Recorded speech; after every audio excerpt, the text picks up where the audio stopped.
Stupid man, it's Messi, the best player in the world.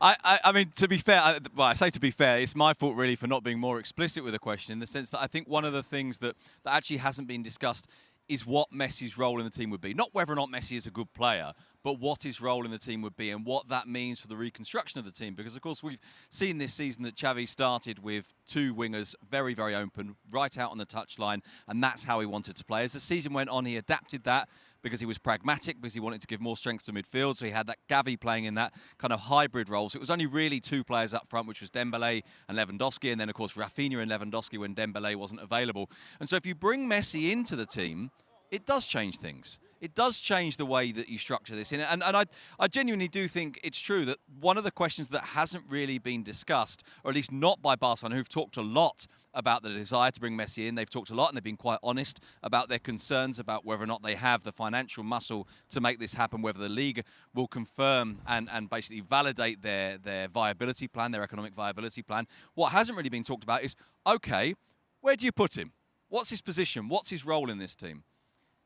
Sid, what is interesting, talking about everyone being so open about it, Xavi in those quotes, I've spoken to Messi, I want him to come here, it's up to him. Yeah. Is this a game plan from the club? Yeah, I must admit, I've been kind of turning this over in my own mind quite a lot today, wondering about what happens to Barcelona, given that they've been so open in this. Given that they started by being very cautious, they sort of didn't want to say things. They would drop hints. They would say obvious things like, "Well, everybody knows that Messi's a club legend, and we'll see what he wants to do in the future." And then that becomes, "Yeah, we'd quite like him to." Then that becomes, "Yes, we want him to." Then that becomes, "We hope he wants to." That becomes, "Yes, he's a priority," and it goes bigger and bigger and bigger every time.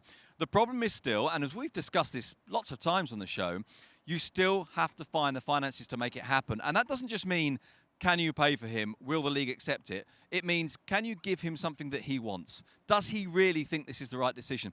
And I think if you read between the lines in what Barcelona are saying at the moment, they are effectively putting responsibility on this on two people. The responsibility to Messi, and we hear Xavi there saying, we hope he wants to come, and the responsibility onto La Liga.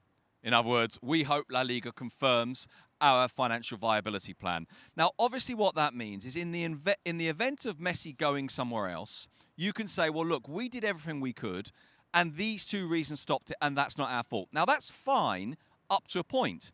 But I must confess, my reading of it would be, if you don't get him now, having publicly been so clear that you wanted him, you look quite bad as well, because you didn't complete this, because you were open about it, and it would be the second time, because obviously you had the first time when Messi left, and the second time when Messi doesn't come back, if in the end he doesn't come back. The second time when, put bluntly, you failed. You failed to achieve the thing that you wanted to achieve, and not just the thing that you wanted to achieve, but that you said publicly.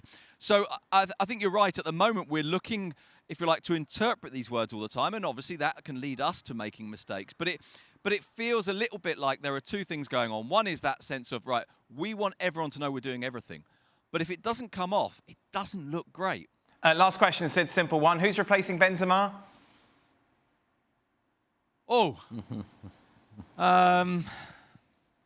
They would like it to be Harry Kane, but Daniel Levy's a very difficult man to deal with. Oh, it's just the first name. That's what happens. Thank you very much for watching ESPN FC on YouTube. For more highlights, analysis and exclusive content, be sure to subscribe.